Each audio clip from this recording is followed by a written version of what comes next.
وصیت جو ہے ایک ہوتی ہے نصیحت، ایک ہوتی ہے وصیت۔ نصیحت کا معنی ہوتا ہے خیر خواہی، نصیحت نون کے ساتھ، الدین النصیحت۔ حضور علیہ السلام نے فرمایا دین خیر خواہی کا نام ہے، نصیحت خیر خواہی کا نام ہے، الدین النصیحت۔ صحابہ کرام نے پوچھا یا رسول اللہ کس کے لیے؟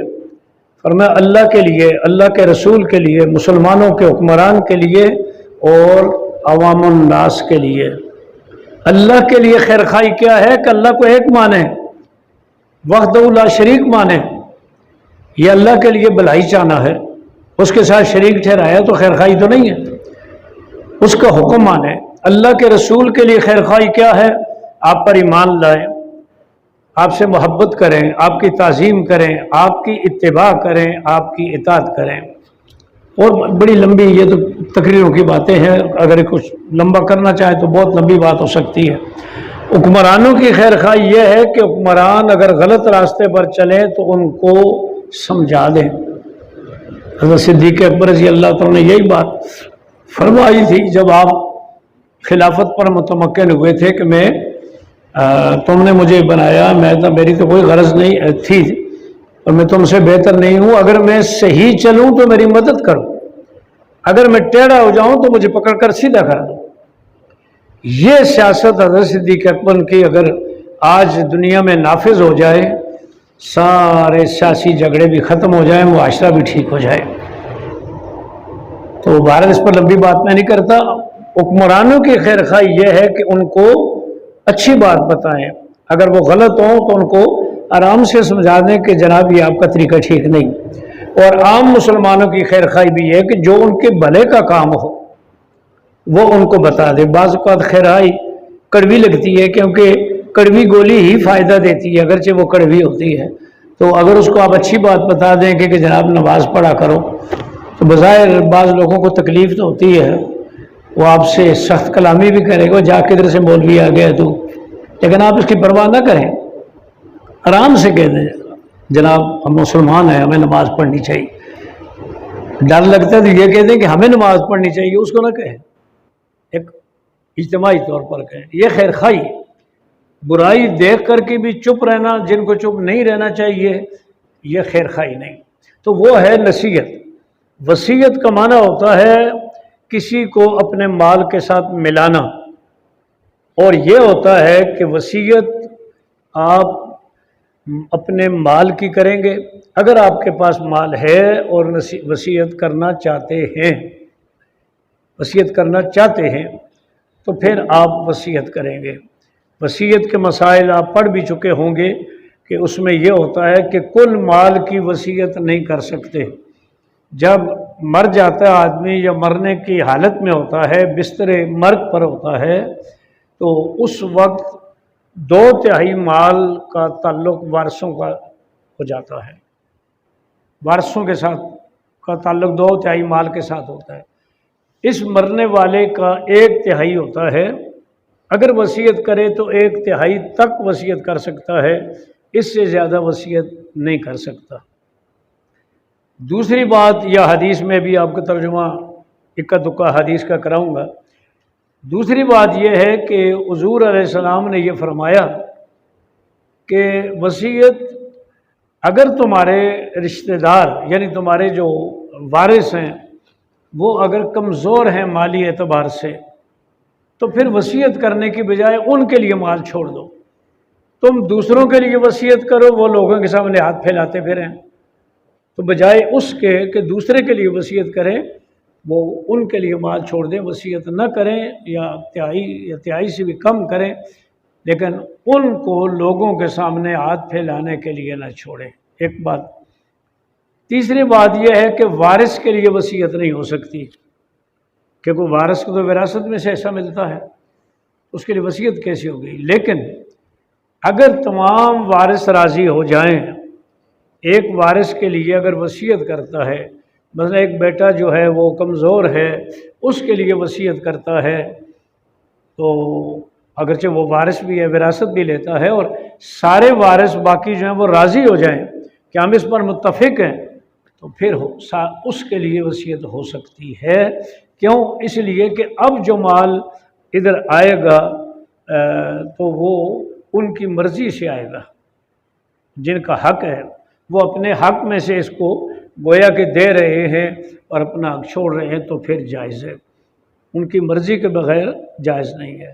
اسی طرح اگر کسی کے لیے وصیت تیسرے حصے سے زیادہ کریں، تیسرے حصے تک جائز قرار دی، لیکن تیسرے سے چونکہ دو حصے جو ہیں وارثوں کے ہیں، لہٰذا اگر تیسرے سے حصے سے زیادہ کریں اور وارث اس کی اجازت دے دیں تو پھر بھی ہمارے نزدیک جائز۔ یہ بات سمجھ آ گئی کہ نہیں؟ ایک تو یہ مسئلہ ہے۔ وصیت جو ہے یہ خلاف قیاس ہے۔ ابھی تخصص کے اندر جو بدائع الصنائع کتاب کا حصہ ہے، وصایا، کتاب الوصایا مختصر سے حصہ ہے، اس کا جو خلاصہ جو ہے وہ میرے خیال میں چھپ گیا ہوگا یا چھپنے والا ہوگا، جو میں نے لکھا تھا 3-4 سال پہلے وہ گم ہو گیا، پھر اب 12 چھپ رہا ہے، چھپ گیا ہوگا۔ اس میں یہ بہت تفصیل ہے، وہ ضروری نہیں ہے کہ آپ تخصص میں جائیں تب ہی پڑھیں، چھوٹا سا کتابچہ ہے اس کو ضرور لے کر کے پڑھیں۔ اس میں یہ لکھا ہے کہ یہ خلاف قیاس ہے، کیونکہ حکم یہ ہے کہ وصیت نافذ ہوتی ہے میت کے مرنے کے بعد، اور مرنے کے بعد تو وہ مالک ہی نہیں ہوتا، تو اپنا مال کسی دوسرے کو کیسے دے سکتا ہے؟ قیاس یہ چاہتا ہے، لیکن قرآن سے ثابت ہے، حدیث سے ثابت ہے، اجماع سے ثابت ہے، ٹھیک ہے نا؟ من بعد وصیت و دین، اس طرح کی آیات ہیں قرآن پاک میں، تو قرآن پاک سے وصیت ثابت ہے، حدیث مبارکہ سے، لہٰذا کچھ قیاس بھی ہے، وہ اس میں ساری تفصیل موجود ہے اس کتاب میں۔ تو اس لیے یہ بات ہے کہ وہ وصیت کرنا جو ہے جائز بھی ہے۔ اب وصیت واجب بھی ہوتی ہے، فرض بھی ہوتی ہے، مستحب بھی ہوتی ہے، سنت بھی ہوتی ہے، مکروہ بھی ہوتی ہے، یہ اس کتاب کے اندر اب ساری تفصیل موجود ہے۔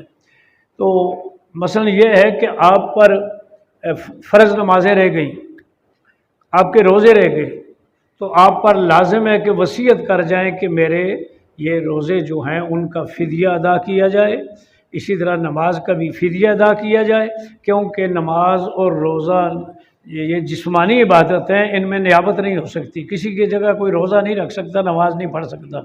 اسی طرح کہے کہ میرے اوپر اتنی زکوٰۃ فرض تھی وہ میں ادا نہیں کر سکا، اب وہ ادا کر دیں، دوسرا ادا کر دے، اس کے مال سے کر دیں، نہیں ہے تو پھر اپنے مال سے کر دیں، یہ بھی وصیت ہے، یہ بھی واجب ہوتی ہے۔ اور اسی طرح حج ہے وغیرہ، یہ اسی طرح سنت ہے، مستحب ہے، یہ کسی عام آدمی کے لیے کرنا یا کسی امیر کے لیے کرنا یہ محض مباح ہے، جائز ہے، کوئی مستحب نہیں ہے۔ غریب کے لیے کرتے ہیں آپ مستحب ہے، کسی مسجد کے لیے کرتے ہیں، کسی مدرسے کے لیے کرتے ہیں۔ ایک اور بات اس میں یہ ہے کہ حضور صلی اللہ علیہ وسلم نے وصیت مال کی نہیں فرمائی۔ اس کی وجہ کیا ہے کہ حضور صلی اللہ علیہ وسلم نے فرمایا کہ انبیاء کرام تو درہم اور دینار چھوڑتے ہی نہیں، وہ تو علم چھوڑ کر جاتے، انما ورث العلم۔ انبیاء کرام کی جو وراثت ہوتی ہے، وراثت کوئی چھوڑ کر جائے گا تو اس میں سے وصیت نافذ ہوگی نا، تو انبیاء کرام تو وراثت چھوڑتے ہیں، علم کی وراثت چھوڑتے ہیں، اور مال نہ درہم کی نہ دینار کی کوئی وراثت نہیں چھوڑتے۔ اس لیے اگر حضور صلی اللہ علیہ وسلم نے وصیت نہیں کی تو اس کی وجہ یہ ہے کہ حضور علیہ السلام نے اپنا ذاتی مال جو ہے وہ چھوڑا ہی نہیں ہے۔ مال ہوگا تو وراثت ہوگی۔ یہ جو فرمایا کہ 1 رات یا 2 راتیں نہیں گزرنی چاہیے کہ اس کی وصیت جو ہے لکھی ہوئی اس کے پاس موجود ہو، کیونکہ موت کا پتہ کوئی نہیں۔ ایک آدمی وصیت کرنا چاہتا ہے، وہ کچھ پیسے مدرسے کو دینا چاہتا ہے، کسی غریب کو دینا چاہتا ہے، لیکن موت کا پتہ نہیں کس وقت آ جائے، اس لیے فرمایا لکھ کر کے اپنے سرانے رکھ لو یا اپنی جیب میں رکھ لو، جب کپڑے اتاریں گے تو ظاہر ہے جیب میں جو پیسے ہیں، قلم ہے، وہ تو اتار لیا جائے گا، تو اس میں وہ پڑھ لیں گے کہ یہ وصیت کی ہے کہ فلاں کو اتنا دینا ہے، فلاں کو اتنا دینا ہے۔ ایک وصیت ہوتی ہے اخلاقی، علمی۔ حضور صلی اللہ علیہ وسلم کی بہت ساری وصیتیں ہیں، حضور نے وصیت کی ہے، لیکن مال کی نہیں کی، کیونکہ حضور نے مال نہیں چھوڑا، جو کی ہے وہ اخلاقی علمی کی ہے۔ میں اس پر بھی اپنی مثال دوں گا، اللہ کا شکر ادا کر رہا ہوں کہ جس بھی بات ہوتی ہے اس پر میری کوئی نہ کوئی الحمدللہ کتاب ہوتی ہے۔ مکتبہ قادری ہمارے استاذوں کا علامہ شرف قادری صاحب کا مکتبہ ہے۔ رسول اکرم صلی اللہ علیہ وسلم کی وصیتیں، وصائر رسول خمس و خمسون، یہ عربی کتاب تھی۔ وصائر رسول خمس و خمسون، حضور صلی اللہ علیہ وسلم کی 55 وصیتیں۔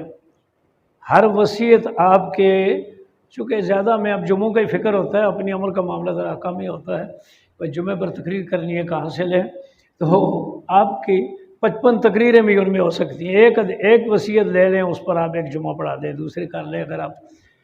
تو میں نے الحمدللہ باقی کتابوں کا تو مسجد نبوی سے باہر بھی کیا، مختلف مقامات پر جو میں نے حرمین طیبین کیا۔ اس کتاب کا ترجمہ سارے کا سارا میں نے مسجد نبوی میں کیا ہے۔ شوق تھا، سنتے تھے کہ جناب فلاں عالم نے گنبد خضرا کے سائے میں کتاب کا ترجمہ کیا، کتاب لکھی فلاں فلاں، تو بس تمنا تھی تو اللہ نے پوری کی۔ 1994 میں جب میں حج کے لیے گیا، 8 دن تھے ہمارے پاس مدینہ طیبہ کے، تو میں نے اس کو ترجمہ وہاں کیا۔ باہر مکتبہ تھا چھوٹی سی، مجھے اچھی لگی کتاب، وصائر رسول خمسون و خمسون، 55، تو اس کا ترجمہ میں نے وہاں کر لیا، اور پھر آ کر کے یہاں اس کی کانٹ چھانٹ کرنے کی حوالہ جات وغیرہ کر کے، تو اس نام سے رسول اکرم صلی اللہ علیہ وسلم کی وصیتوں کے نام سے چھاپا تھا۔ اس وقت سے چھپا، پروگریسو والا نے چھاپا، اور اب جو ہے وہ مکتبے سے ہے، وہ ضرور ہے، وہ بھی اتنی کتاب ہے۔ اور اس میں یہ آپ کی مسلم شریف میں بھی وہ حدیث ہے، ایک حدیث نقل کی، یہ بھی آپ کے کام کی بات ہے۔ تو میں ترجمہ کر رہا تھا تو حدیث میں آیا کہ ایک شخص باب جبریل سے داخل ہوا، تو نماز کا وقت نہیں تھا۔ حضور علیہ السلام نے فرمایا اس وقت تم کیسے آئے ہو؟ اس نے کہا حضور مجھے قرض نے تنگ کیا ہے، مقروض ہوں۔ حضور نے اس کو دعا سکھائی۔ وہ کہتے ہیں کہ میں نے وہ دعا پڑھنی شروع کی، میرا قرض بھی ادا ہو گیا، میں نے لوگوں کی خدمت بھی کرنا شروع کر دی۔ الحمدللہ صبح کی نماز کے بعد، مغرب کے بعد میں روزانہ پڑھتا ہوں۔ ایمان تو ہمارا ہے، لیکن میرا تجربہ بھی اس پر ہے کہ الحمدللہ اس کا مجھے وہ فائدہ پہنچا ہے قرض کے حوالے سے، وہ میں آپ کو بتا دوں گا۔ ویسے مسلم شریف میں بھی آگے دعاؤں میں آئے گا، تو کل آپ کو شاید اشارہ دے دوں۔ تو یہ بھی میں نے اس وقت پڑھی، اور پھر میرے ایک ساتھی وہاں بیٹھے ہوئے تھے، آغا صاحب تھے، وہ فوت ہو گئے ہیں۔ میں نے کہا آغا صاحب ہم سامنے چکے بیٹھے ہوئے تھے گنبد خضرا کے، تو میں نے کہا دیکھیں وہ اس دروازے سے وہ صحابی داخل ہوا ہوگا، ادھر حضور علیہ السلام تشریف فرما ہوں گے، ایک نقشہ ہمارے سامنے آ گیا۔ اللہ آپ سب کو لے جائیں، مجھے بھی لے جائیں۔ تو اب وصیتوں کے بارے میں ایک خلاصہ میں نے آپ کو بیان کر دیا ہے۔ تو حضور علیہ السلام نے فرمایا کہ یہ تمہارے پاس لکھی ہونی چاہیے۔ ذرا احادیث کا مختلف میں ترجمہ آپ کو بتا دیتا ہوں۔ حضور صلی اللہ علیہ وسلم نے فرمایا ما حق امرئ مسلم لہ شیء یرید ان یوصی فیہ یبیت لیلتین الا وصیتہ ووصیتہ مکتوبۃ عندہ۔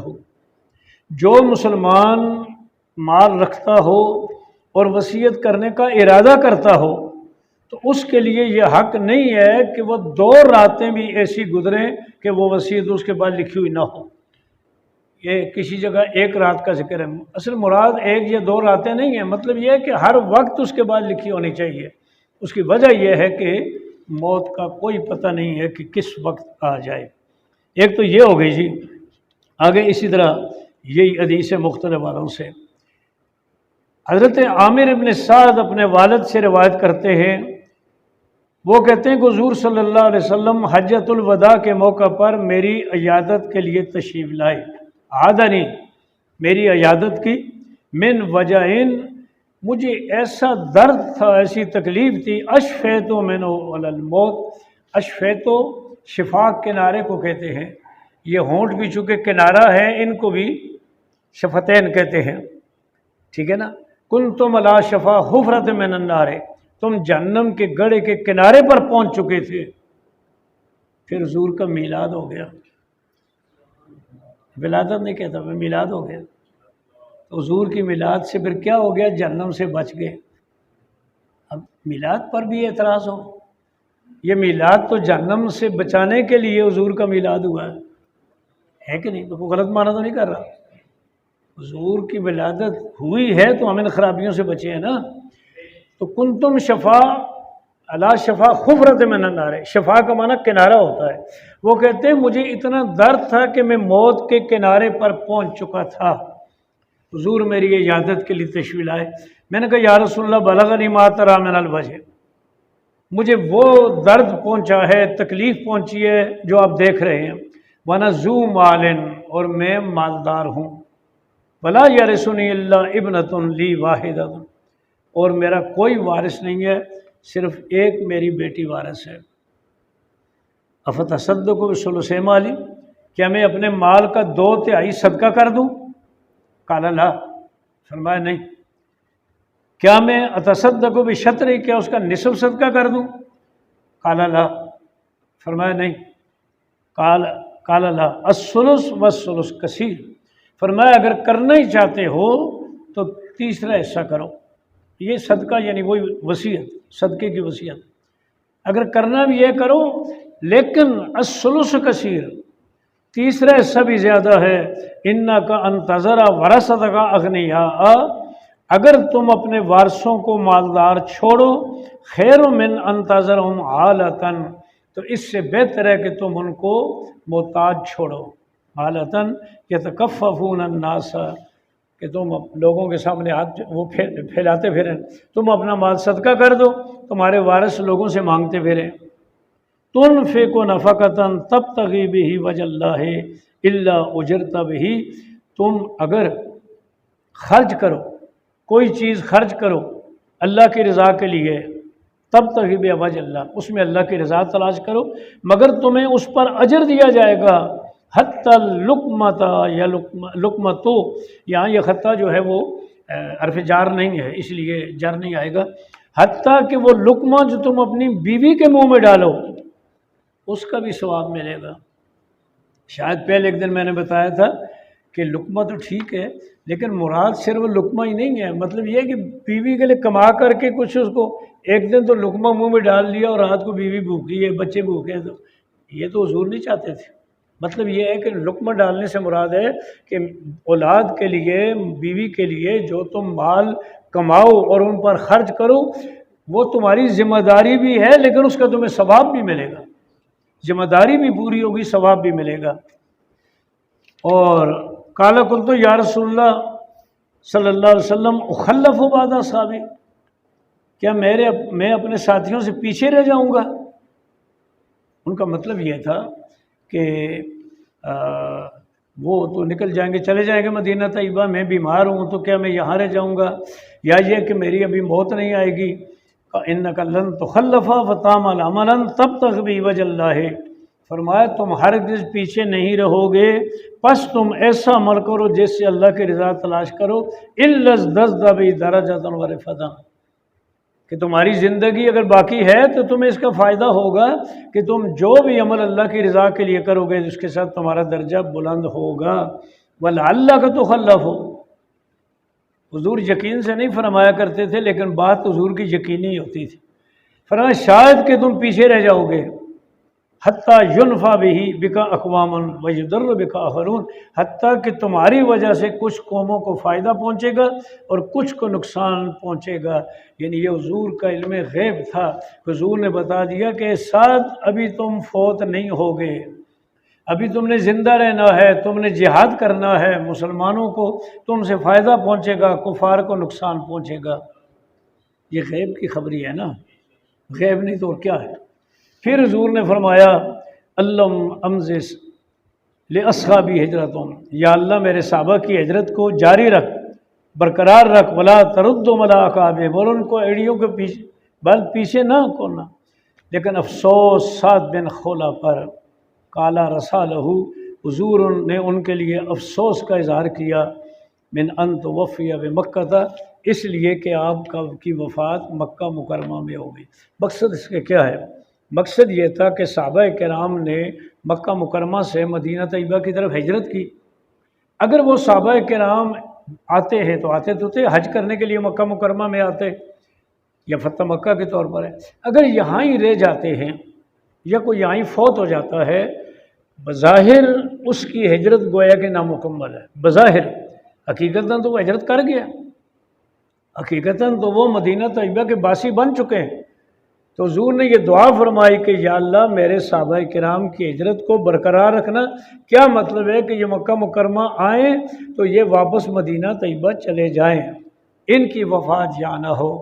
لیکن سعد بن خولہ ان کی وفات مکہ مکرمہ میں ہو گئی تھی، تو حضور نے افسوس کا اظہار کیا، لیکن موت تو اللہ تعالیٰ کے اللہ تعالیٰ کے قبضے میں نا، انسان کے قبضے میں نہیں ہے۔ وہ اس لیے تو نہیں آئے تھے کہ جی ہم دوبارہ مکہ مکرمہ میں رہیں گے۔ صحابہ کرام جب مدینہ طیبہ چلے گئے، انہوں نے اپنی خواہش اب کوئی مکہ مکرمہ کی نہیں کی، اور یہ تو اللہ تعالیٰ کا فیصلہ ہے۔ تو حضرت سعد نے یہی کہا تھا کہ باقی ساتھی مدینہ طیبہ چلے جائیں اور میری وفات یہاں جاؤ۔ حضور نے فرمایا نہیں، ابھی تمہاری وفات نہیں ہوگی۔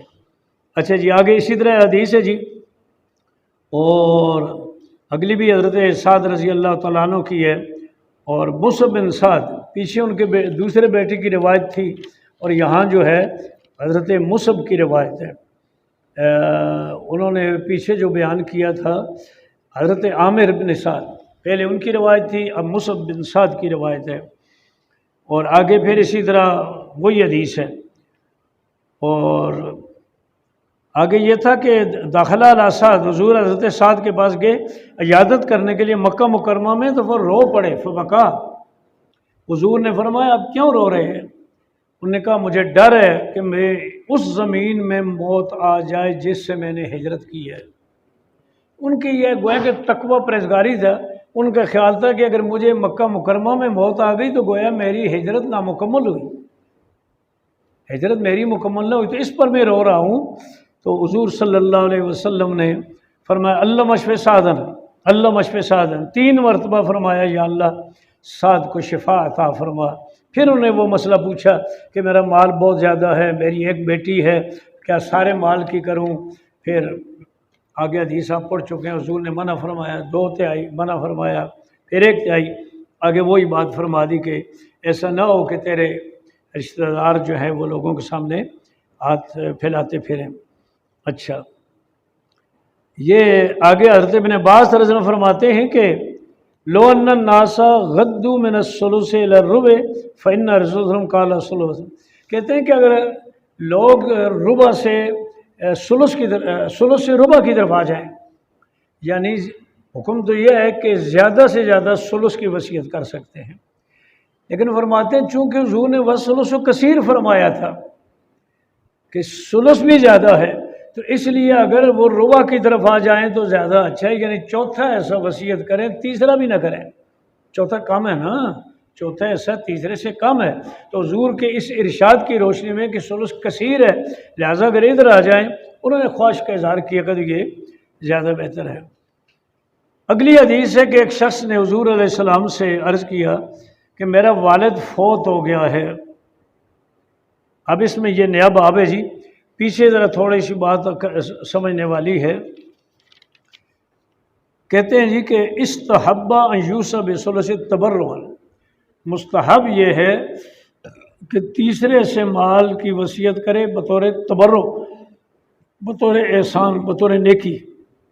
وَإِن كَانُوا فُقَرَاءَ اسْتَحَبَّ أَن يَنقُصَ الْخُمُسَ، اگر ان كَانَتِ الْوَارِثُ أَغْنِيَاءَ اسْتَحَبَّ، اگر وارث اغنیا ہوں تو مستحب یہ کہ تیسرے حصہ کرے، اور اگر وہ فقراء ہوں تو پھر یہ ہے کہ وہ تیسرے سے کم کرنا مستحب ہے، جس طرح یہ ابھی بتایا کہ چوتھا حصہ۔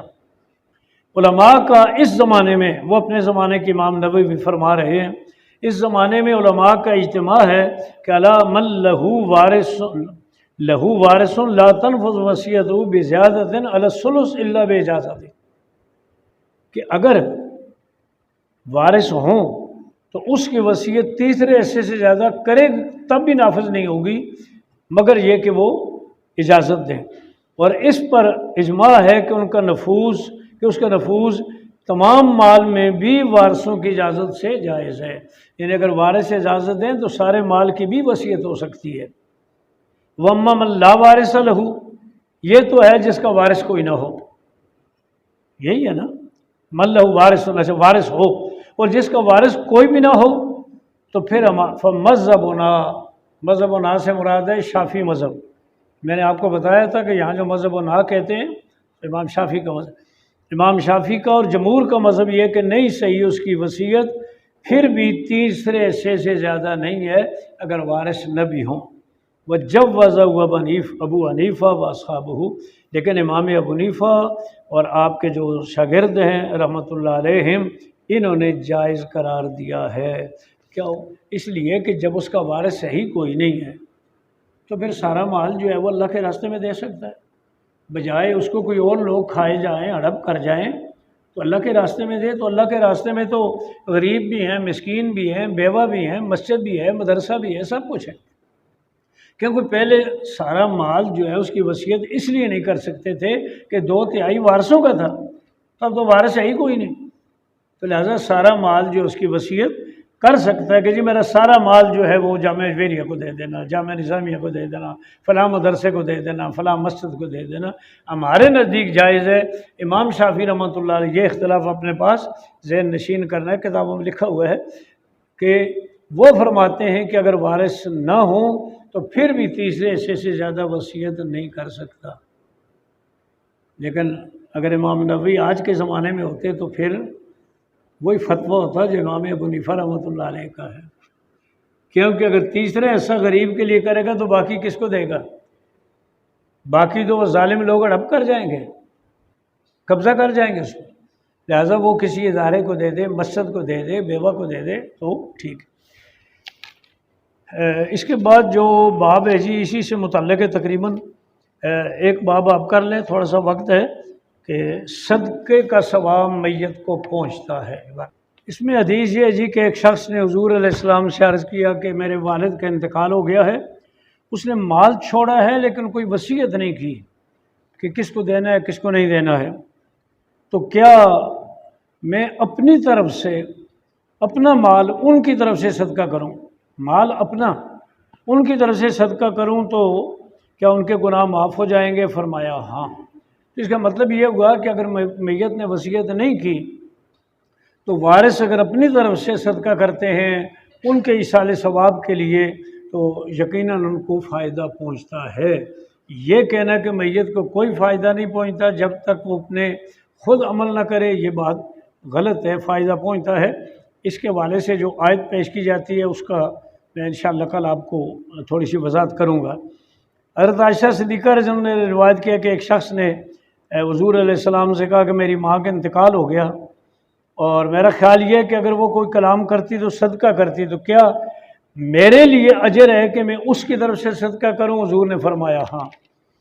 اور اسی طرح اگلی حدیث بھی اسی طرح ہے، حضور نے یہ فرمایا کہ ہاں اس کا ثواب ملے گا، اور یہ سارا وہ اس کے اندر ہو گیا۔ اور اگلی حدیث بڑی مشہور ہے کہ حضور نے فرمایا جب انسان مر جاتا ہے اس کے عمل کا سلسلہ ختم ہو جاتا ہے، 3 اعمال کا ثواب قبر میں ملتا رہتا ہے۔ صدقہ جاریہ، یعنی جس کا عمل جاری ہے، جس طرح یہ پنکھے ہیں، یہ سب جو کچھ مدرسے میں چلتا رہتا ہے، کتنے طالب علم پڑھ کر چلے گئے لیکن یہ کام ابھی تک بھی اس سے فائدہ ہو رہا ہے۔ اور اسی طرح علم ينتفع ہو گئی، وہ علم جس سے نفع حاصل کیا جائے، علم میں دار نہیں، ضرر رساں علم نہیں، عقیدے بگاڑنے والا علم نہیں، عقیدے بنانے والا علم، عقیدے اور نیکی کی جو اہل سنت کا علم ہے۔ اور او ولد صالح یدعو لہ، یا نیک اولاد ہو جو اس کے لیے دعا مانگے۔ اس میں آپ یوں دیکھیں کہ حضور صلی اللہ علیہ وسلم نے نیک اولاد کا مفہوم خود بیان فرما دیا کہ یدعو لہ، کہ نیک اولاد وہ ہے جو اس کے لیے دعا مانگے۔ نیک اولاد کی نمازیں روزے تو اس کے اندر آ گئی، ہم اس کی نفی تو کر ہی نہیں سکتے، وہ تو فرض ہے، یعنی نمازیں پڑھے، روزے رکھے، فرائض ادا کرے، لیکن اس کے ساتھ ساتھ باپ کے لیے دعا کرے، تو یہ نیک اولاد چھوڑ کر جائے تو اس کو آپ پڑھ رہے ہیں نیک نیتی کے ساتھ، الحمدللہ اس کا ثواب جو آپ کے بزرگ فوت ہو گئے ان کو قبروں میں مل رہا ہے۔ یہ اہل سنت و جماعت کا مسلک ہے۔